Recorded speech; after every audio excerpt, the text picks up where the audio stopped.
Hello everyone and welcome back to the next video in our coding interview problem series. Now the next problem has been asked in a Microsoft as well as in an Amazon interview. So the problem is about a celebrity, okay?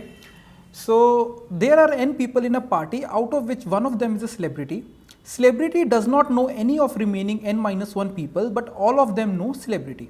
You are given a matrix of who knows who, find the celebrity. ठीक है, तो काफ़ी simple सी problem है कि let's say एक party है, उसमें 4 लोग हैं. अब 4 में से कोई एक सेलिब्रिटी है. अब जो सेलिब्रिटी है वो बाकी तीनों में से किसी को नहीं जानता, लेकिन जो वो 3 लोग हैं वो तीनों के तीनों सेलिब्रिटी को जानते हैं. तो हमको इनपुट के फॉर्म में एक मैट्रिक्स गिवन होगा. ठीक है, ये मैट्रिक्स बताता है कि कौन किसको जानता है. राइट, सो 4 लोग हैं, 0th person, first person, second person, third person. ठीक है, 0th person, first person, second person, third person. So अगर यहाँ पे 1 है तो इसका क्या मतलब है कि जो फर्स्ट पर्सन है वो सेकंड पर्सन को जानता है. ठीक है, और अगर यहाँ पे 0 है तो इसका मतलब जो सेकंड पर्सन है वो थर्ड पर्सन को नहीं जानता. ठीक है, तो ये हमको एडजेसेंसी मैट्रिक्स के फॉर्म में गिवन है. Right, now looking at this we have to tell who is the celebrity. Clearly we can see कि जो सेकेंड पर्सन है वो किसी को भी नहीं जानता. ठीक है, वो किसी को भी नहीं जानता और सब इसको जानते हैं. ठीक है, so our answer is going to be 2. ठीक है, तो 2 हमारा आंसर हो जाएगा. राइट, तो आई होप प्रॉब्लम सबको क्लियर है. एक बार वीडियो को पॉज करके खुद से सोच लो और इसके बाद फिर मेरा सोल्यूशन देखना. ठीक है, चलो अभी डिस्कस करते हैं. सो इसकी काफ़ी सारी अप्रोचेज हो सकती हैं. I will be discussing 2 approaches. One of them is using stack and the other one is using graph. ठीक है, तो स्टैक वाली अप्रोच में क्या करेंगे, तो बेसिकली हमारे पास 4 लोग हैं, 0th, फर्स्ट, सेकेंड, थर्ड. मैं सबसे पहले इन दोनों को लूंगा. मैं 0th पर्सन को पूछूंगा कि यार क्या तू फर्स्ट पर्सन को जानता है. बेसिकली मैं यहाँ पे देखूंगा. ठीक है, दैट इज 0 1 2 3, 0 1 2 3. तो मैं देखूंगा कि 0 फर्स्ट को जानता है कि नहीं जानता. अगर 0th पर्सन फर्स्ट को जानता है then definitely 0th person celebrity नहीं हो सकता. ठीक है, बिकॉज हमको पता है कि जो सेलिब्रिटी है वो किसी को नहीं जानता. बट 0th क्योंकि फर्स्ट को जानता है तो 0th सेलिब्रिटी नहीं हो सकता बट फर्स्ट सेलिब्रिटी हो सकता है.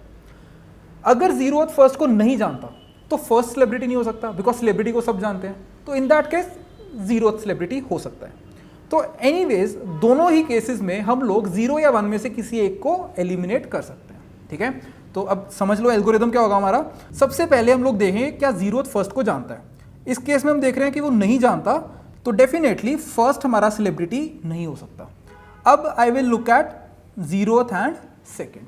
ठीक है, अब 0th सेकेंड को जानता है so I will have to look it over here. Yes, 0th second को जानता है तो डेफिनेटली 0th सेलिब्रिटी नहीं हो सकता बट सेकेंड सेलिब्रिटी हो सकता है.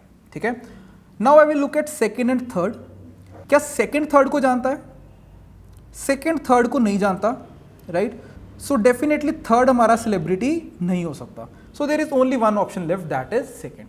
सो हर बार हम लोग एक को एलिमिनेट कर रहे हैं. तो हमारा प्रोसेस क्या रहेगा, ये स्टैक वाली अप्रोच में मैं सबसे पहले सबको अपने स्टैक में डाल दूंगा. 0th, first, second, third. मैं सबसे पहले 2 को बाहर निकालूंगा. लेट्स से सेकेंड और थर्ड को बाहर निकाल लिया and obviously I will ask कि यार सेकेंड को कि क्या थर्ड को जानता है वो.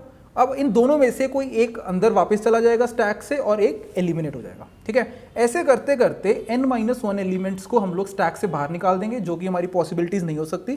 जो भी एलिमेंट एक लास्ट स्टैक में रह जाएगा that is going to be my answer. ठीक है, तो इस तरह से हम लोग ये प्रॉब्लम को सॉल्व कर सकते हैं. तो एक बार जल्दी से कोड देख लेते हैं. So here is the code. So celebrity problem.cpp, I have already created this file. Include IOStream and I am including stack. ठीक है, मैं एक इनबिल्ट स्टैक यूज़ करने वाला हूँ यूजिंग निम्स से स्टैंडर्ड. फिर मैंने एक इनपुट ले लिया अपने पास. राइट, 4x4 की. एक फंक्शन लिख लिया नोज इंट ए बी. ये बेसिकली बता देगा कि क्या ए बी को जानता है या नहीं. राइट, हमको रिपीटेडली क्वेश्चन पूछना है ना तो वो हमको ये बता देगा ट्रू या फॉल्स. ठीक है, फिर हमारा यहाँ पे आ गया फाइंड सेलिब्रिटी फंक्शन. इसके अंदर हमने एक स्टैक ले लिया. सबसे पहले जो सारे एलिमेंट्स हैं दैट इज ऑल 4 पीपल, सबको हमने स्टैक में फेंक दिया. राइट, फिर उसके बाद हमने एक लूप चलाया while count is less than n-1. तो n-1 टाइम्स हमारा ये लूप चलेगा और n-1 एलिमेंट्स को एक एक करके बाहर निकाल देगा। ठीक है, एक एक करके बाहर निकाल रहे हैं। जैसे हमने पहले 2 को बाहर निकाला, फिर क्वेश्चन पूछा कि क्या फर्स्ट सेकंड को जानता है। अगर फर्स्ट सेकंड को जानता है तो definitely first can not be celebrity, तो हमने सेकंड को स्टैक में पुश कर दिया, अदरवाइज हम फर्स्ट को पुश कर देंगे। ठीक है, एंड एट द एंड जो भी हमारे स्टैक में एक एलिमेंट रह जाएगा that is going to be my answer. So हमने इस तरह से हमारा रिटर्न सेलिब्रिटी कर दिया। ठीक है, so this was our stack approach. अभी हम लोग देखते हैं ग्राफ को कैसे यूज कर सकते हैं। So for using the graph approach what I am saying is कि यार 2 एरेज लेते हैं सबसे पहले तो। ठीक है, क्योंकि 4 एलिमेंट्स हैं तो 4 साइज के 2 एरेज ले लेते हैं। ठीक है, एक होगा मेरा इनकमिंग और एक होगा मेरा आउटगोइंग। और this is my 0th person, first person, second person, third person. 0th person, first person, second person, third person.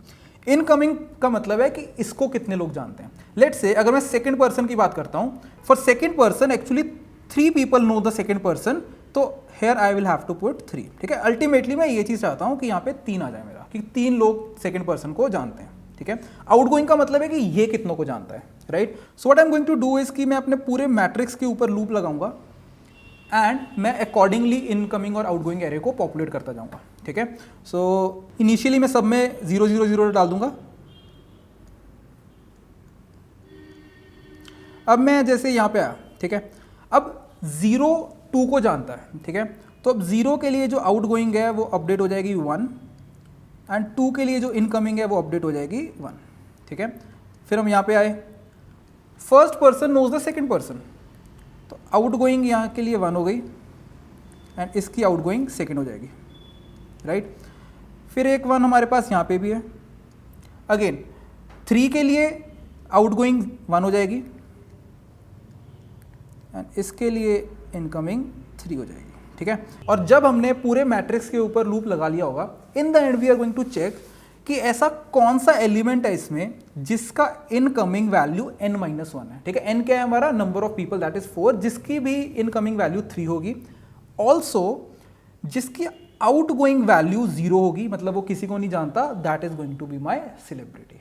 ठीक है, तो ये अप्रोच भी हम लोग यूज कर सकते हैं, राइट। तो आई होप कि ये वाली अप्रोच भी क्लियर है। एक बार जल्दी से इसका भी कोड देख लेते हैं। So here it is celebrity graph, incoming array, outgoing array. तो सबसे पहले मैंने सब जगह 0 0 डाल दिया एंड अकॉर्डिंगली फिर हमने पूरे मैट्रिक्स के ऊपर लूप लगाया और अपना आउटगोइंग और इनकमिंग एरे को पॉपुलेट कर दिया। ठीक है, एंड एट द एंड हमने कंडीशन चेक कर ली कि जिसका इनकमिंग n-1 है और आउटगोइंग 0 है, वो हमारा आंसर हो जाएगा। ठीक है, तो एक बार जल्दी से चेक कर लेते हैं चला के, फाइंड सेलिब्रिटी। ये हमारा स्टैक वाला जो फंक्शन था, एक बार पहले स्टैक वाले से चेक कर लेते हैं। We should get 2,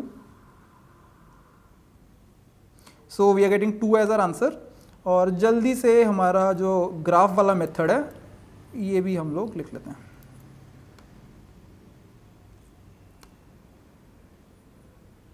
so again we are getting 2 by this also. Okay, तो आई होप दोनों अप्रोचेस क्लियर हैं। अगर कुछ भी डाउट है तो कमेंट सेक्शन में डाल दो, I will reply as soon as possible and I will see you in the next video. Thank you.